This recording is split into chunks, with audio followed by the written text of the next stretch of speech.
안녕하십니까, 고담입니다. 안녕하십니까, 정크입니다. 반갑습니다.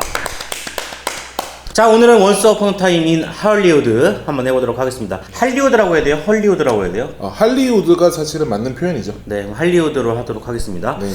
자, 어떻게 보셨나요? 저희가 1960년대 할리우드에 대해서 알고 있는 게 거의 없잖아요. 시네필이 아닌 이상해야 이런 영화들을 많이 챙겨본 것도 아니실 거고, 고전 영화를 공부하셨던 분들이 아니라고 하면은 나오는 레퍼런스를 알아보는 것도 사실 쉽지 않다고 생각합니다. 그래서 이런 것들이 영화를 보는데 조금 방해가 될 수도 있지만, 여러분이 이제 영화에 대해서 알고 있는 거나 제가 할리우드에서 알고 있는 것 이거 외에도 영화적인 이야기가 충분히 많기 때문에 공감을 살 수 있는 영화라고 생각하고요. 그리고 이제 릭 달튼이라는 캐릭터에 대해서, 그리고 쿠엔틴 타란티노가 들려주고 싶었던 이야기에 대해서 충분히 공감하면서 정말 재밌게 본 영화입니다. 저는요, 이 영화를 다른 영화에 비유하자면 꿈을 쫓는 열정이 담긴 영화 라라랜드, 과거의 모습을 그대로 재현한 응답하라 시리즈, 그리고 대중문화에 대한 헌사가 담긴 레디 플레이어 원, 반전으로 사람을 울게 만드는 맨체스터 바이 더 시 같은 영화였다고 저는 생각을 합니다. 제목 그대로 옛날 옛적 1969년 헐리우드의 모습이 생생하게 담겼고요. 릭 달튼과 클리프 부스를 통해서 조금씩 사라져가고 잊혀져가는 것에 대해서, 그리고 또 꿈에 대해서 다시 한번 생각해보는 그런 영화가 아니었나 생각을 해보게 됐습니다. 유혈낭자였던 쿠엔틴 타란티노 감독을 잊고 영화를 보셨으면 좋겠고요. 영화의 주 배경이 되던 희대의 사건을 모르신 분이 있다면 무비적 여기 카드 있거든요. 네. 지금 방금 나왔죠? 예, 카드를 통해서 보고 가시면 더욱 재밌는 관람이 될 수 있다는 것을 제가 자부합니다. 저는 그랬어요. 저의 경우는 모르고 가서 거기서 느껴야지 라고 하시는 분들도 계실 수 있겠지만, 저 같은 경우는 그걸 알아야 좀 더 재밌게 볼 수 있는 여지가 있지 않을까 생각을 해보고요. 네. 뒤에서 좀 더 얘기를 해보도록 하겠습니다. 자, 원스 어폰 어 타임 인 헐리우드. 너무 길어요. 원스 어폰 어 타임 인 할리우드, 어떤 영화였는지 한번 보도록 하겠습니다. 앞서 말한 것처럼 이 영화는 1960년대 할리우드를 많이 재현한 영화이죠. 그러다 보니까 그런 시대상도 많이 보이고 그런 옛날 레트로한 느낌도 많이 납니다. 이렇게 시대를 배경으로 하고 있는 영화들이 어려운 거는 또 제가 그 시대에 살아보지 않았기 때문에, 여러분들이 그 시대에 살아보지 않았기 때문에 그것에 대해서 공부하지 않는 이상 잘 모른다는 거예요. 그렇죠. 영화가 표현하는 1960년대 할리우드는 우리나라도 아니고 미국이다 보니까 더더욱 낯설죠. 특히 영화에서 레퍼런스가 진짜 많이 등장하는데, 제가 그나마 알고 있던 건 007 시리즈가 이제 시작하는 시기였다는 것, 그리고 아담 웨스트의 배트맨, 이소년과 그린 호넷, 그리고 악마의 씨 같은 이런 고전 영화 정도? 아까 전에 고담이 얘기한 것처럼 저희가 샤론 테이트 사건을 무비적을 통해서 다루지 않았다고 한다면 정말 모르고 갔을 일들이 너무 많았다고 생각을 합니다. 그러다 보니까 여러분들이 보시면서도 모르고 지나갈 수 있는 장면이 진짜 많다고 생각해요. 제가 혹시나 싶어서 찾아보니까 대탈주에 대한 씬이나 아니면 FBI 같은 드라마에 대한 씬도 합성을 통해서 나중에 이렇게 레퍼런스 삼은 것들도 있었고, 진짜 웃겼어요. 예. 근데 그걸 몰랐었으니까. 근데 이제 극장에서 사람들이 많이 안 웃는 걸 보면서 이제 대부분 그 장면에서 그게 그 영화라는 걸 몰랐을 수도 있겠다라는 생각도 많이 해봤고요. 그리고 그런 것들이 이제 이 영화를 보면서 무척 어려울 수도 있겠다라는 생각을 많이 해보게 됐거든요. 아까 전에 말한 것처럼, 그런데 이걸 넘어서 이 영화적으로 되게 다가오는 부분들이 많이 있다고 생각을 했어요. 아까 전에 이제 많은 레퍼런스가 있다고 했지만, 영화가 이제 2시간 40분 정도 되는 길임에도 불구하고 되게 꽉꽉 채워져 있다? 그리고 제가 보면서 지루함을 느낄 수 있는 틈이 거의 없었고, 연기력도 무척 좋았고, 그리고 이제 그 타란티노가 선곡이 되게 좋아요. 그래서 이제 영화적인 OST들도 되게 좋았다고 생각을 하고, 그리고 제일 좋았다고 많이들 꼽겠지만, 릭 달튼이 이제 한물간 배우에서 자신을 증명해 나가는 그 과정이 되게 이제 현재 자신감을 많이 잃으신 분들에게 많은 어필이 되지 않을까라는 생각을 했었어요. 네, 맞아요. 아, 그래요? 네. 자신감을 많이 잃었어요. 자신감을 많이 잃었거든요. 네네네. 네, 공감이 많이 됩니다. 네. 막 있잖아요, 릭 달튼이. 네. 정말 좋았어요. 네. 근데 사실 그 장면이 애드립이래요. 대사를 잊어버렸던 것도 애드립이고, 차에서 화냈던 것도 애드립이라고 하더라고요. 근데 그 장면 자체가 여자 아역 배우가 내 인생 최고의 연기였어요 하면서 이제 눈물을 막 이제 레오나르도 디카프리오가 훔치잖아요. 그 빌어먹을 릭 달튼이 막 눈물 훔치는 그 장면을 보면서 이제 자신을 많이 투영해 보게 되는, 그리고 나의 그 위치, 그리고 그 릭 달튼이 했던 말 있잖아요.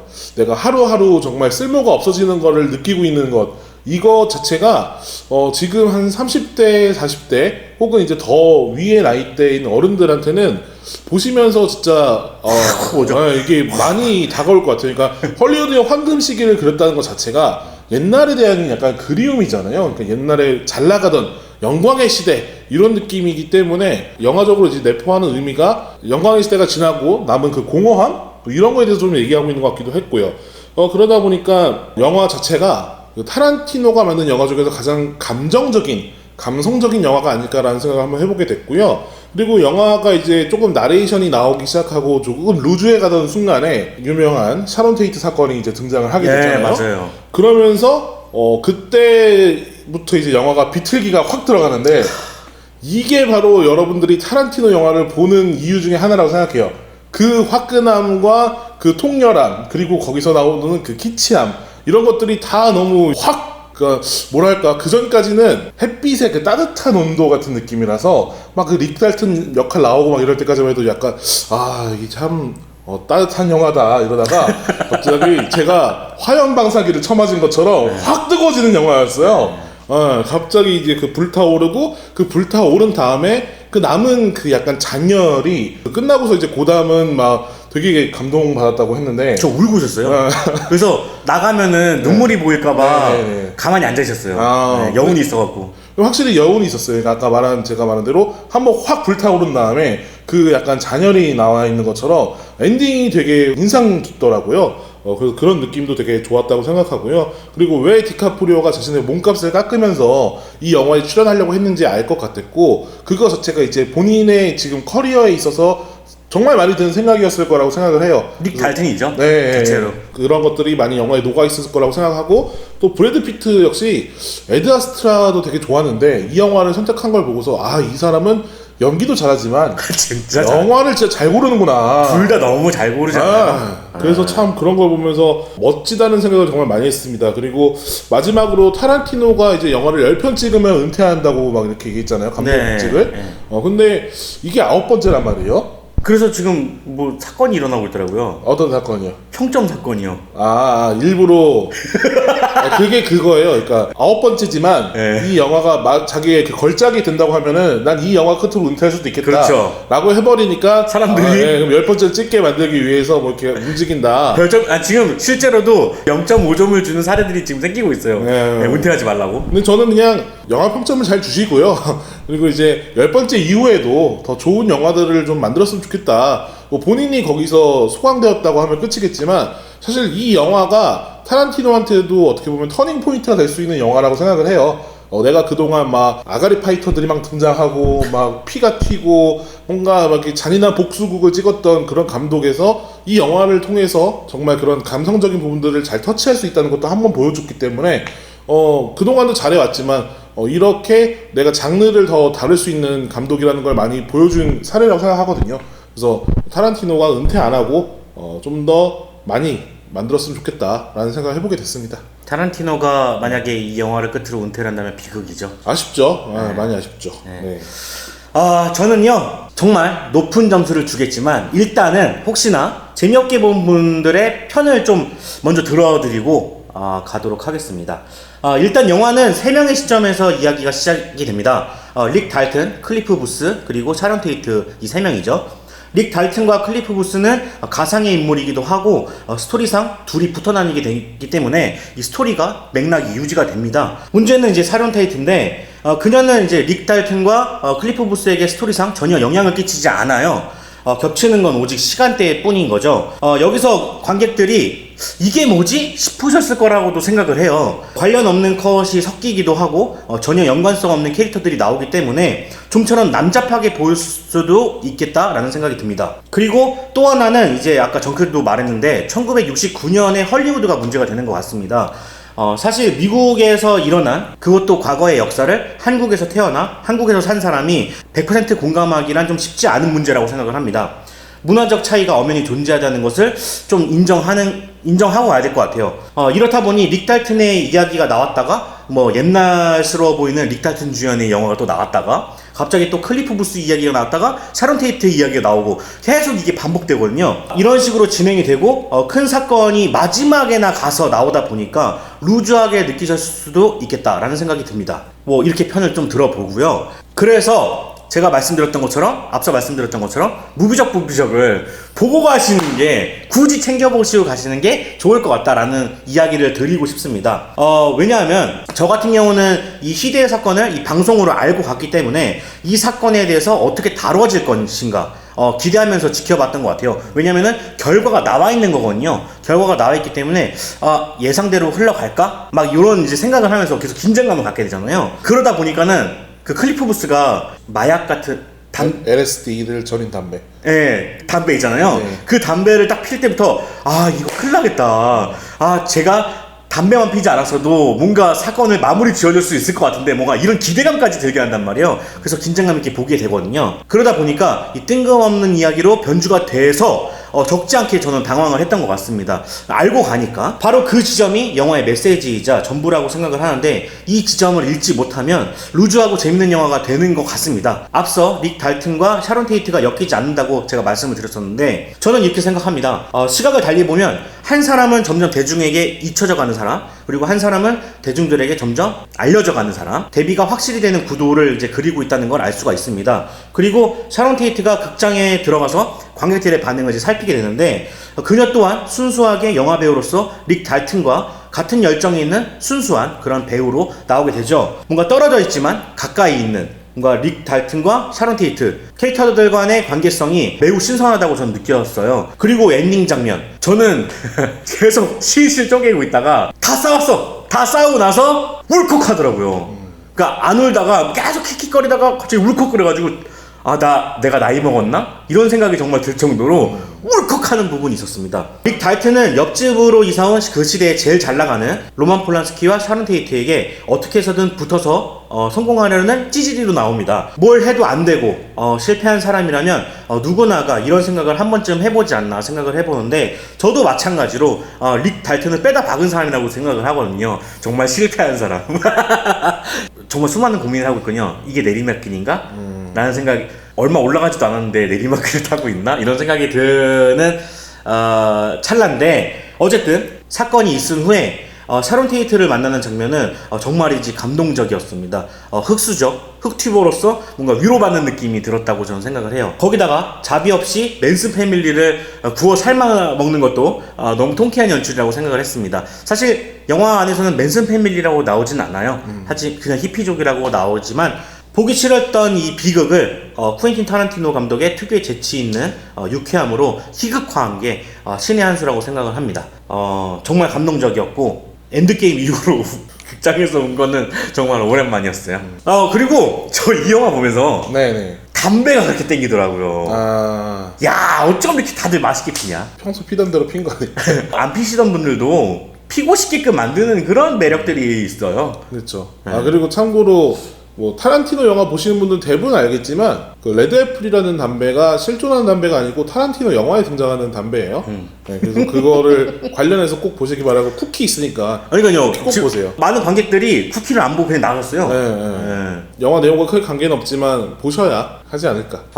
그리고 푸시캣 역할 맡은 네네네. 마가렛 퀄리 네. 너무 좋더라고요. 예뻐서. 예쁘긴 한데 연기 너무 잘하지 않아요? 그 창문에 이렇게 해가지고 네네. 연기하는데 그 표정이 어떻게 저런 표정이 나오지? 되게 히피 같다라는 느낌이 들었어요. 그러니까 히피라는 문화를 잘 알지 못함에도 불구하고 네. 그 표정에서 나오는 그 히피스러움이 진짜 정말 자유로운 영화 같았어요. 그리고 이소룡 얘기 네. 해볼만 한데, 이소룡도 저희가 말씀드렸던 것처럼 무비적 부비적에서 그 얘기 했었잖아요. 샤론 테이트의 그 무술을 지도해줬다. 그 장면도 실제로 나오기도 하고, 네. 그 이소룡의 딸이 이제 자기 아버지를 너무 오만하게 그렸다, 뭐 이런 이야기도 하는데, 사실 이 영화를 처음에 보다 보면은 그럴 수도 있다고 생각이 들어요.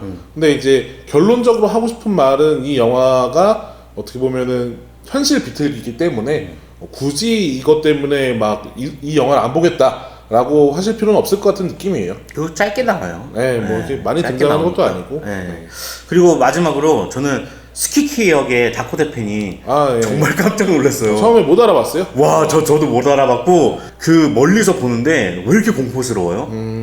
그 안에서 뭔 일이 일어날 것 같지 않았어요? 그쵸, 그렇게 연출을 했었죠. 그러니까요. 예, 그리고 나중에 찾아보니까 그 농장 있잖아요. 거기가 실제 있었던 곳이더라고요. 근데 똑같이 생겼어요. 그렇겠죠. 되게 잘 지어냈더라고요. 어, 네. 제가 다행히도 신혼여행을 LA로 갔다 왔는데 아, 네. 그 배경들이 나와가지고 그러니까 제가 미국은 잘 모르지만 일주일 갔다 온 것 정도지만 미국의 거리라든지 분위기라든지 부촌과 그냥 촌을 그리는 그런 장면이라든지 그런 것들이 굉장히 좋았어요. 미국 사람들이 이 영화를 보면은 진짜 응답하라 보듯이 보겠구나. 되게 아 그래 저런 것도 있어서 저런 것도 있어서 막 이렇게 보겠구나 싶더라고요.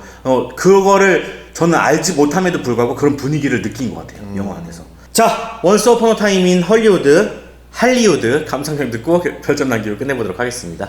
사실 처음에 감상평을 빌어먹을 릭 달튼이라고 하다가 아 이게 감상평 같지 않은 느낌이 있어서 다시 순하게 정정해왔습니다. 피가 튀고 눈물이 흐르는 타란티노의 동화 그리고 3.8점 드립니다. 지금도 조금씩 사라져가는 우리의 이야기 그리고 환사 4.2점입니다. 이 영화가 지금 예매율 3위거든요. 네. 흥행과는 멀어 보이지만 정말 좋았습니다. 여러분은 저희 무비 몬스터 식구들은 꼭 보셨으면 좋겠다는 생각이 드는 그런 작품이었고요. 정말 무비적 보고 가시면 더욱 좋다는 거 진짜 말씀드립니다. 저도 방송하면 공부해야 되잖아요. 네. 막 공부하다가 그 사건을 알고 나서 로만 폴란스키는 어떻게 그려질까? 뭐 샤론 테이트는 어떻게 될까? 뭐 이렇게 계속 궁금해하면서 이제 보게 됐는데 이상하게 또 로만 폴란스키는 아예 안 나오더라고. 범죄자라서 그런가? 그러니까 이게 자칫하면은 네. 로만 폴란스키에 대해서 이렇게 해석할 여지를 줄 수 있기 때문에 그쵸. 아예 그냥. 네, 그래서 거의 감정적인 부분을 배제시킨 것 같고 그 다음에 중간에 이제 그 대사가 나오잖아요. 저 새끼 분명히 사고 칠 수 있으니까 그걸 믿고 이렇게 있는 거다. 막 그래서 약간 그런 뉘앙스도 주는 게. 그러니까 지금 어떻게 보면은 영화를 다 보고 나면은 그런 느낌도 들어요. 그 시점에서 영화를 그냥 풀어간 게 아니고 그 전지적 작가 시점에서 이미 엔딩을 알고 있는 상태에서 뭔가 중간중간에 약을 쳐놓은 것들이 있어요. 그쵸, 있죠. 네, 그래서 그런 코드들을 발견해내면 또 그것도 재밌는 느낌이 있는 그런 부분이 있습니다. 그리고 좀 실망스러웠던 거는 어떻게 보면은 맨슨이 사람들이 어떻게 표현될까 또 궁금했을 것 같은데 야 그렇게 하네. 예, 그렇게 비켜갈 줄은 진짜 꿈에도 몰랐어요. 그러니까 문 하나가 살린 거잖아요. 문이 굳게 닫혀 있더라고요. 나 그거 그때 와 정말 충격이었습니다. 정말 마지막 장면 보면은 정말 감동적이니까 여러분들 꼭 보시면 좋을 것 같습니다. 자, 저희는 다음에 또 좋은 영화로 찾아뵙도록 하겠습니다. 저는 고담이었고요. 정크였습니다. 그럼 안녕히 계세요. 무부.